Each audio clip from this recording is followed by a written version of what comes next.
ভাঙচুর এবং অগ্নিকাণ্ডের পেছনে একমাত্র নেতৃত্বে ছিল ছাত্র শিবির, তার সঙ্গে যোগ দিয়েছিল কিছু দলছুট আওয়ামী লীগ। বিএনপি এই ঘটনা থেকে অনেক দূরে ছিল। এই পিনাকি ভট্টাচার্য ভারতের রয়ের অন্যতম একজন এজেন্ট। ৩২ নম্বর ভাঙার পর সেখানে তিনি কেন মসজিদ নির্মাণ করতে চাইছেন? এই সাম্প্রদায়িক বিষ বাষ্প ছড়িয়ে পিনাকি কাকে সুবিধা দিতে চাইছেন? বাংলাদেশকে নাকি ভারত তথা মোদীকে?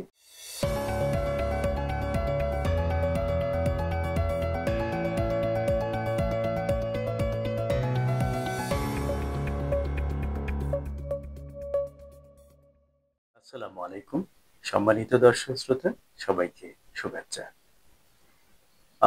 দেশব্যাপী অগ্নিসংযোগ ভাঙচুরে সারা পৃথিবী যখন তোলপাড়, তখন সরকার প্রধান ডক্টর ইউনূস হাইবারনেশন অর্থাৎ শীত নিদ্রা থেকে জেগে উঠে বললেন, তোমরা এবার থামো, না হলে আমি কাউকে ছাড়ব না। এই যান্ত্রিক যুগে, এই তথ্য প্রযুক্তির যুগে, এই আধুনিক যুগে এমন সস্তা নাটক করার মতো বোকা মানুষ দুনিয়াতে আর কজন আছে আমার জানা নেই। সম্মানিত দর্শক শ্রোতা, এই ভাঙচুর এবং অগ্নিকাণ্ডের পেছনের কিছু সত্য, লুকানো সত্য আপনাদের বলতে চাই। তার আগে আপনারা নিশ্চয়ই জেনে থাকবেন, লোভী মানুষকে যত সহজে ব্যবহার করা যায়, একজন অভাবী সৎ মানুষকে অতটা সহজে ব্যবহার করা যায় না। অন্যদিকে প্রকাশ্য শত্রু যতটা ভয়ঙ্কর, গোপন শত্রু তার চেয়ে হাজার গুণ ভয়ঙ্কর হয়। তো সম্মানিত দর্শক শ্রোতা, আমি খুব বিস্ময়ের সঙ্গে লক্ষ্য করলাম, ঘটনার ৩ দিন পরও এই ঘটনাটিকে আমাদের গণমাধ্যম এবং বিশ্ব গণমাধ্যম ছাত্র জনতার, বিক্ষুব্ধ জনতার কাজ বলে চালিয়ে দেওয়ার অপচেষ্টা করছে। আপনারা কি এটা বিশ্বাস করেন? এটা কি বিক্ষুব্ধ জনতা, ছাত্র জনতার কাজ? No, not at all. এখানে একমাত্র, শুধুমাত্র নেতৃত্বে ছিল ছাত্র শিবির, তার সঙ্গে যোগ দিয়েছিল কিছু দলছুট আওয়ামী লীগ, যারা সুযোগ বুঝে গা বাঁচানোর জন্য এই ছাত্র শিবিরের সঙ্গে এই ভাঙচুরের খেলায়, এই ধ্বংসযজ্ঞের খেলায় মেতে উঠেছিল। কিন্তু এখানে আরেকটি বিষয় অবশ্যই উল্লেখ করতে হবে, সেটি হচ্ছে বাংলাদেশ জাতীয়তাবাদী দল বিএনপি এই ঘটনা থেকে অনেক অনেক দূরে ছিল। অর্থাৎ এখানে বিএনপির একটি লোক অংশগ্রহণ করেন, বা সমাজের অন্যান্য শ্রেণীর মানুষ অংশগ্রহণ করেন। এখানে আবারও বলছি, ছাত্র শিবির এবং তাদের অনুগত লোকজন ছাড়া আর কেউ ছিল না। এটি হচ্ছে লুকানো সত্য। আপনারা আরো জেনে থাকবেন, এই ডোনাল্ড ট্রাম্প নির্বাচনের আগে, মাত্র 7 দিন আগে, বাংলাদেশের সংখ্যালঘু ইস্যুতে এবং অন্যান্য ইস্যুতে মারাত্মক বার্তা দিয়েছিলেন, তীব্র নিন্দা জ্ঞাপন করেছিলেন। সেই ট্রাম্পের সঙ্গে আগামী 4 দিন পর প্রথমবার ট্রাম্প নির্বাচিত হওয়ার পর, শপথ নেয়ার পর প্রথমবার কোনো বিদেশি সরকার প্রধানের সঙ্গে বৈঠক হতে চলেছে। সেটি আগামী 12ই ফেব্রুয়ারি। মিস্টার নরেন্দ্র মোদী যাচ্ছেন ট্রাম্পের সঙ্গে বৈঠক করতে। তো এমন পরিস্থিতিতে সংখ্যালঘু কার্ড অনেক ভোঁতা হয়ে গেছে, অনেক পুরনো হয়ে গেছে, মরীচিকা ধরেছে। ফলে মোদির জন্য একটি তাজা কার্ড দরকার ছিল, একটি তরতাজা কার্ড দরকার ছিল, গরম কার্ড দরকার ছিল।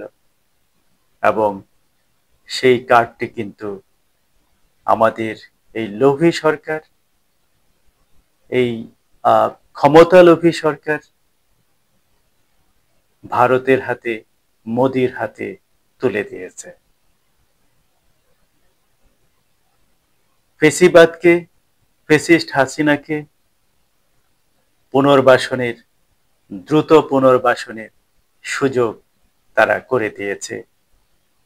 অবচেতন মনে অথবা সচেতন ভাবেও হতে পারে, আমি সন্দিহান। সম্মানিত দর্শক শ্রোতা, আপনারা নিশ্চয়ই লক্ষ্য করবেন, আমি বলেছিলাম প্রকাশ্য শত্রুর চেয়ে গোপন শত্রু অনেক বেশি ভয়ঙ্কর। আপনারা জেনে রাখবেন এই ঘটনার সূত্রপাত কোথায় কিভাবে হয়েছিল। পিনাকি ভট্টাচার্য,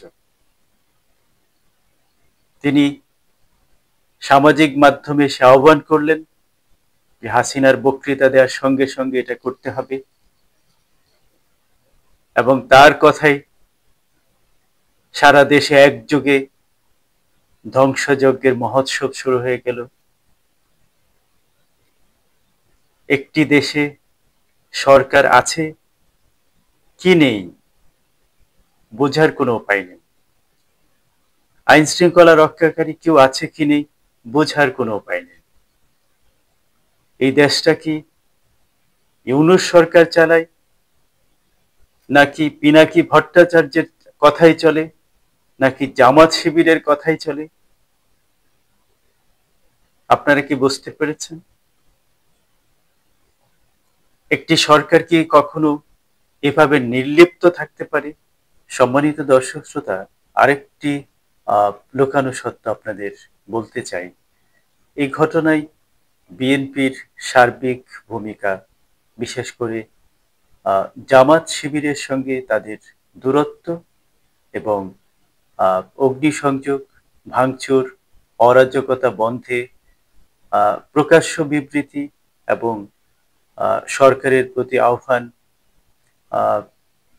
সারা বিশ্বে তাদের ভাবমূর্তি, বিএনপির একটি মডারেট মুসলিম ইসলামী দল হিসেবে তাদের ভাবমূর্তি অনেকাংশে বৃদ্ধি পেয়েছে, যেটি আগামী সরকার তথা বিএনপির নেতৃত্বের জন্য একটি বিশাল অর্জন বলেই আমি মনে করছি।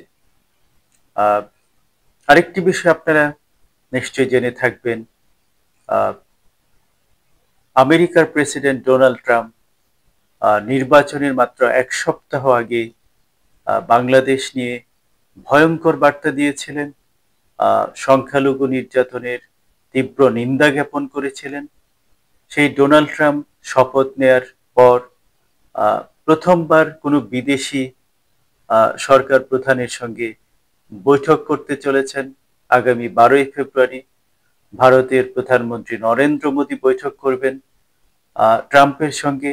সুতরাং বুঝতেই পারছেন এই কার্ডটি নরেন্দ্র মোদীর অনেক বেশি দরকার ছিল, যে কার্ডটি ডক্টর ইউনূস সরকার, লোভী সরকার, ক্ষমতালোভী সরকার অবচেতন মনে অথবা সচেতনতার সঙ্গে মোদির হাতে, ভারতের হাতে তুলে দিয়েছেন।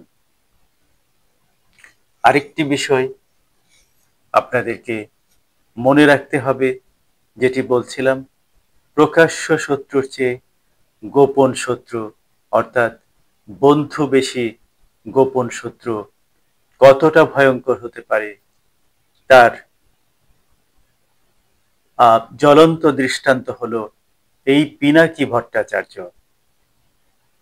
যিনি হাসিনার ফেসিবাদ আমলে জোরালো ভূমিকা রেখে এদেশের অগণিত মানুষের মন জয় করেছেন, সহজ সরল মানুষের মন জয় করেছেন, একজন খাঁটি দেশপ্রেমিক হিসেবে নিজেকে প্রতিষ্ঠিত করেছেন। আসলে সে ভারতের রয়ের অন্যতম একজন এজেন্ট, যেটা আমার অনুসন্ধানে ধরা পড়েছে। এবং আপনারা যারা তার শুভাকাঙ্ক্ষী, তার অনুরাগী, তাদের কাছে আমি একটি প্রশ্ন রাখতে চাই। ৩২ নম্বর ভাঙার পর সেখানে তিনি কেন মসজিদ নির্মাণ করতে চাইছেন? এই সাম্প্রদায়িক বিষ বাষ্প ছড়িয়ে পিনাকি কাকে সুবিধা দিতে চাইছেন? ইসলামকে, বাংলাদেশকে, বাংলাদেশের মানুষকে, নাকি ভারত তথা মোদিকে? সম্মানিত দর্শক শ্রোতা, প্রশ্ন তুলুন, প্রশ্ন করুন সকল অন্যায়ের বিরুদ্ধে। আল্লাহ হাফেজ।